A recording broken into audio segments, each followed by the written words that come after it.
Olá, bem-vindos a esta nossa análise mais aprofundada. Hoje a gente vai mergulhar nas ideias de Roberto Calasso sobre um tema que, olha, parece simples, mas ele complica bastante. Como organizar uma biblioteca. Exatamente. E o Calasso, ele não vê isso só como uma questão prática, né? Para ele é algo altamente metafísico. Metafísico? Como assim? É, porque ele questiona a própria natureza da ordem. Ele diz que uma ordem perfeita é bem, impossível, por causa da entropia, sabe? A tendência natural ao caos. Ah, entendi. A desordem do universo. Isso. Só que, ao mesmo tempo, viver sem nenhuma ordem também não dá, né? É inviável. E é aí, nesse espaço meio tenso, que nossa relação com os livros, bom, ela se revela de um jeito muito interessante. E é justamente isso que a gente quer fazer aqui. Investigar essas ideias mais fascinantes do Calasso sobre bibliotecas, leitores, coleções, até livrarias, né? Tudo com base nos textos que a gente recebeu. Ok, então. Vamos lá. Por onde a gente começa? A ordem da biblioteca. Pode ser. Ele sugere que não tem uma ordem certa, né? A melhor ordem, para ele, é plural. Tem que refletir quem usa a biblioteca. Plural como? Ele fala em duas dimensões de tempo, assim, operando juntas. A sincrônica, que é tipo a foto de hoje, sabe? Como a biblioteca funciona agora para o uso atual. Ok, o presente. E a outra. E a diacrônica, que são as marcas do tempo, as camadas, quase como geologia. Como a coleção foi se formando com as fases da vida da pessoa, os interesses que mudam, os caprichos. Nossa, uma visão bem orgânica, né? Camadas geológicas de livros. E ele inclui as ordens mais, digamos, óbvias também, tipo alfabética. Sim, sim. Ele menciona as ordens funcionais, tipo organizar por assunto para achar rápido, e as maquináticas, como a alfabética. Mas o ponto dele é que a mistura de tudo isso, pessoal, o histórico, o funcional, cria uma ordem meio esburacada, cheia de falhas, perto do caos. Um caos com sentido, então. Exato. E aí entra aquela regra famosa do Aby Warburg, né? A do bom vizinho. Ah, sim, explica um pouco pra gente. O Warburg, que era um historiador da arte obcecado com a própria biblioteca, ele acreditava que, na biblioteca ideal, quando você procura um livro, muitas vezes o livro que está do lado, o tal bom vizinho, acaba sendo ainda mais útil. Abre uma conexão que você não esperava. Que interessante! E o Calasso viveu isso. Sim, ele conta que sentiu isso na pele lá no Warburg Institute, em Londres. A biblioteca do Warburg era vista como um lugar psíquico, sabe? Uma tentativa de mapear o pensamento do próprio Warburg. Biblioteca como mapa da mente. Faz todo sentido. E isso leva a gente para o jeito bem particular do Calasso lidar com os próprios livros, né? Aquela história de cobrir. Ah, essa parte é ótima. Ele confessa que cobria quase todos os livros dele com papel vegetal ou papel de seda, tipo os antiquários franceses faziam. E por quê? Para proteger a capa, imagino? Bom, essa era a desculpa oficial, mas a razão verdadeira, ele admite, era outra. Ah, é? E qual era? Era para complicar a própria vida. Deixar os títulos na lombada mais difíceis de ler, quase ilegíveis mesmo. Complicar. Mas para quê? Ele dizia que isso dava um alívio, sabe? Para não ser confrontado o tempo todo pela presença de cada livro ali na estante. Ele preferia achar os livros quase pelo tato. Ele descreve como delicadamente mumificados. Mumificados? Que imagem! Menos informação visual para ter mais paz. Isso. E tinha outro motivo também, um pouco menos confessável. Conta. Era para dificultar a vida dos visitantes, para que ninguém identificasse rápido demais os títulos e invadisse assim a paisagem mental dele de supetão. Evitar uma intimidade forçada, entende? Entendo. Ele até compara isso com aquelas estantes vazias que a gente vê atrás de político na TV, né? Exato. Para ele, a biblioteca não é só um depósito, é uma fronteira do eu. E a organização, ou até a ocultação, é um jeito de gerenciar essa identidade para o mundo. Fascinante. Essa defesa da privacidade intelectual pela organização física. E sobre o leitor? O Calasso diferenciava os tipos de leitura? Sim, ele faz uma distinção importante.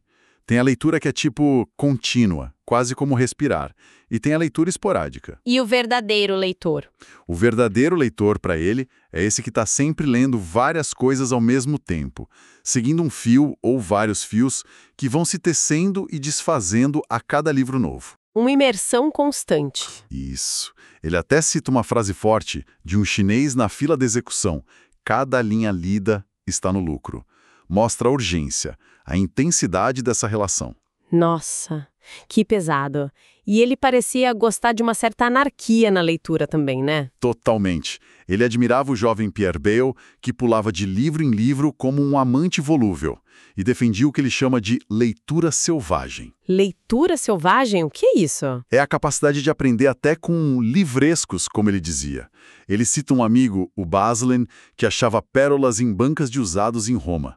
A ideia é que o aprendizado não está só nos clássicos, sabe? A descoberta pode vir de qualquer lugar. Entendi. Não ter preconceito com o material. E o livro como objeto? Ele tinha uma visão sobre a forma física do livro? Tinha sim. Ele faz uma comparação que eu acho genial. O livro é como a colher. São objetos que foram inventados de uma vez só, sabe? Atingiram uma forma perfeita para a função deles. A colher. Interessante. E o livro? Ele diz que o Codex, aquele formato com páginas costuradas que surgiu lá pelo século IV d.C., já era o livro essencial, muito antes de Gutenberg. A forma física se adapta perfeitamente aos nossos gestos de segurar, folhear, ler. Então, o formato não é um acaso, faz parte da essência.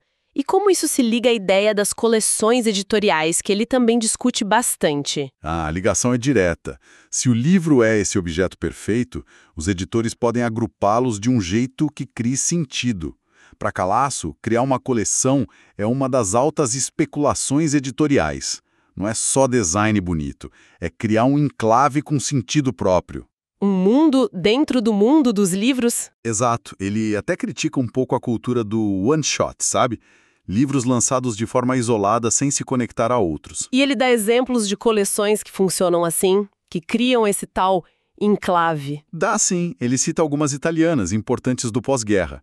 O Saggi, da Einaudi, que tinha uma cara de esquerda iluminada, ou La Cultura, do Saggiatore, que era mais ligado ao pensamento novo da época. Fenomenologia, estruturalismo. E tinha uma alemã que ele gostava muito, né? Tinha a Der Jüngste Tag, do Kurt Wolff, lá do começo do século XX.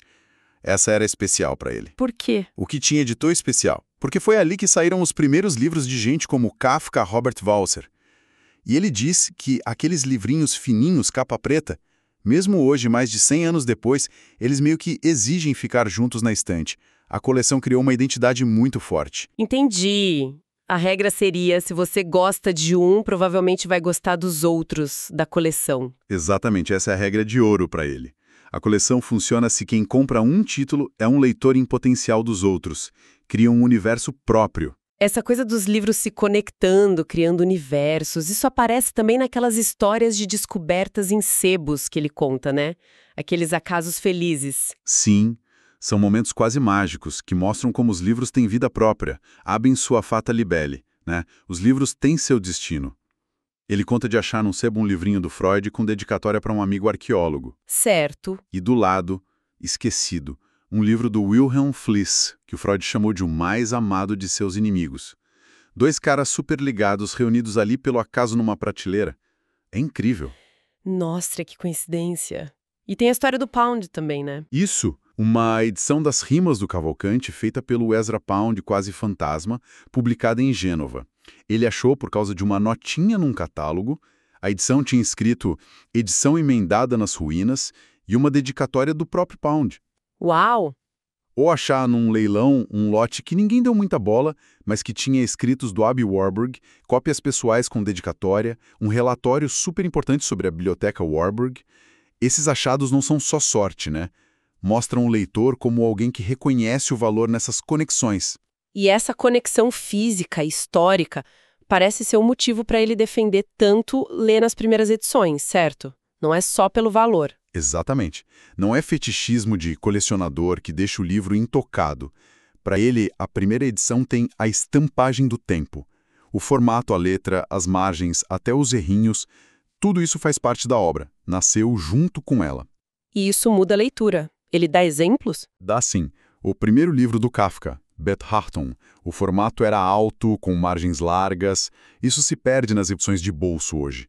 Ou, um caso ainda mais claro, o dicionário do Pierre Bayle. O que tem o dicionário do Bayle? Na edição original, as notas de rodapé são gigantescas, ocupam quase a página toda. E era ali, nas notas, que o Bayle escondia as ideias mais polêmicas, a malícia dele. Essa arquitetura da página é fundamental para entender o autor e some completamente nas edições modernas. Ler na primeira edição é se conectar com a origem da coisa. Entendi. E essa conexão física vai além. Tipo, interagir com o livro enquanto lê. Ele tinha opiniões sobre livros que ficam novinhos na estante? Ah, fortíssimas. Ele desconfiava de quem não deixava marcas nos livros. Um livro intacto para ele era sinal de indiferença, de mudo estupor. A leitura tem que deixar rastros, mesmo que discretos. Que tipo de rastros? Ele menciona os pontinhos quase invisíveis que um amigo leitor Enzo Turola fazia, ou as exclamações furiosas de outros leitores, as anotações do Borges nas folhas de guarda. E ele era contra usar caneta, né? Era assim, preferia lápis. Mas ele abre uma exceção para o Oliver Sacks. Ele conta que viu um livro do Chomsky, que era do Sacks, todo sublinhado de caneta e com régua. Cheio de notas em preto e vermelho. Uma explosão controlada. Ele perdoa pela irreprimível influência do Sacks. Mas o ponto é, o importante é usar o livro, ter contato. E isso se liga com aquela citação sobre o fetichismo? Do sapato? Exatamente, a citação do Karl Kraus, sobre o sol não há ser mais infeliz do que o fetichista que almeja um sapato de mulher e tem de se contentar com uma mulher inteira. O fetiche pelo livro, para Calasso, só vale se for pelo livro usado, lido, manuseado. O objeto tem valor na sua função. Ok, então a gente marca os livros, usa. Mas e quando um livro não serve mais? Como lidar com o descarte, a necessidade de excluir para manter alguma ordem? Olha, uma biblioteca também se faz pelo que não está lá, né?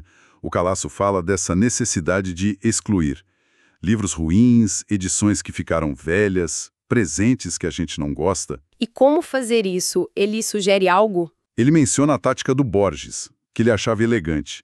Sair com uma pilha de livros indesejados, sentar num café e discretamente esquecer o pacote lá ao sair, torcendo para ninguém devolver.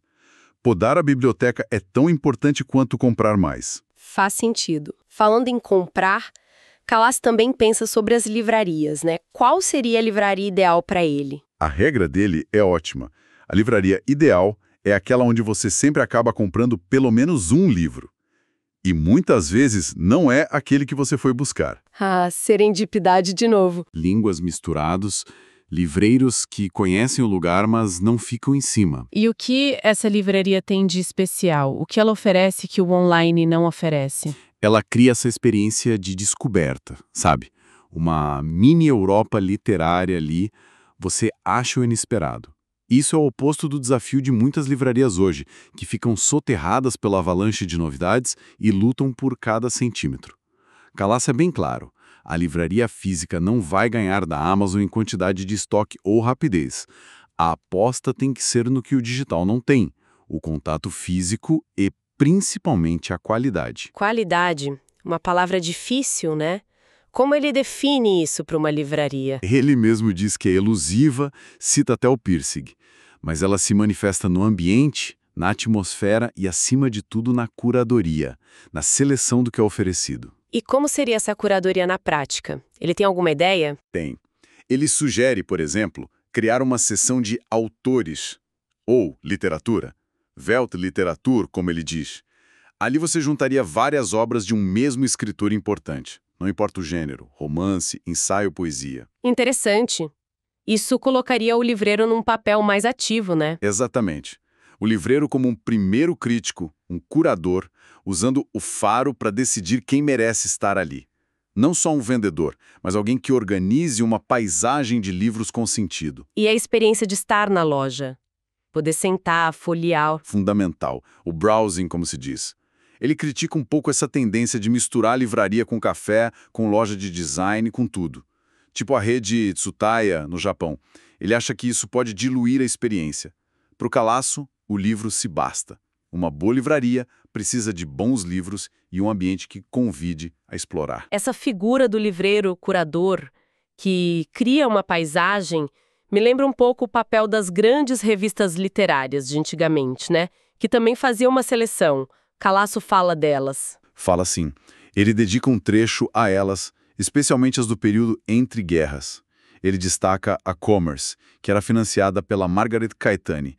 Juntava gente como Valéry Larbaud. E qual era a proposta da Commerce? O foco era na qualidade, no comércio de ideias, sem um programa ideológico muito fechado. E tem uma história engraçada. O Valéry dizia que a revista ideal seria uma onde não precisasse escrever nada. Boa. E ele compara com outras revistas da época? Compara com a La Révolution Surrealiste, por exemplo, que era o oposto, barulhenta, programática, capa laranja chamativa, manifestos. Bem diferente mesmo. Muito. Mas mesmo assim tinha uma certa comunicação. Textos de surrealistas importantes saíam na Commerce também, mas de um jeito mais... filtrado. Ele menciona também a The Criterion, do T.S. Eliot, que era mais programática, ligada a um classicismo. E por que essa era das grandes revistas acabou na visão dele? Ele cita o Cyril Connolly, que diferenciava revistas dinâmicas, aquelas com programa forte e vida curta, das ecléticas, mais abertas, duradouras. Talvez a Commerce fosse mais eclética e a surrealista dinâmica. E o fim delas? Calasso sugere que essa era acabou quando a própria ideia do novo, da vanguarda, perdeu um pouco a força. E a literatura talvez tenha se tornado uma prática mais individual. O que, pensando bem, conecta com toda a dificuldade de impor uma ordem unificada que ele discute desde o começo, né? A conversa literária ficou mais fragmentada. Faz todo sentido. Depois dessa viagem toda pelas ideias do Calasso, qual seria a grande lição sobre nossa relação com os livros, com as bibliotecas? Acho que fica muito claro que ele vê essa relação como algo vivo, orgânico, sabe? Bem pessoal. Qualquer ordem que a gente tente colocar é sempre... provisória. Instável. Um estado de suspensão sobre o abismo, como ele fala, citando Benjamin. Não tem fórmula mágica, porque a biblioteca reflete a nossa mente, que está sempre mudando. E mesmo a bagunça, as caixas fechadas, podem dizer muito. Lembrei daquela história final dele com o Jacob Taubes. Ah, essa história é fantástica. O Taubes vai visitar o Calasso, que está de mudança. Apartamento cheio de caixa de livro fechada. Não dava para ver nada da biblioteca organizada. E aí? Aí o Taubes simplesmente mete a mão numa caixa, aleatoriamente, e puxa um livro. E era um livro do Ludwig Klages. Klages. E o que tem ele? Era um autor meio complicado, quase proibido em certos círculos intelectuais da época. E a reação do Taubes foi de cumplicidade total. Um olhar tipo, como você ousa ter isso aqui, sabe? Criou uma conexão imediata. Aquele único livro, pescado no meio do caos, disse tudo para o Taubes sobre o Calasso. É uma imagem muito forte para a gente terminar. A biblioteca, organizada ou não, sempre acaba nos revelando. É um espelho das nossas buscas, das nossas afinidades, até das nossas contradições. Exatamente. E talvez a pergunta que o Calasso deixa no ar não seja tanto como ter a biblioteca perfeita, mas sim, o que é o nosso jeito particular, talvez imperfeito, de viver com os nossos livros, diz sobre quem a gente realmente é. Fica aí a reflexão.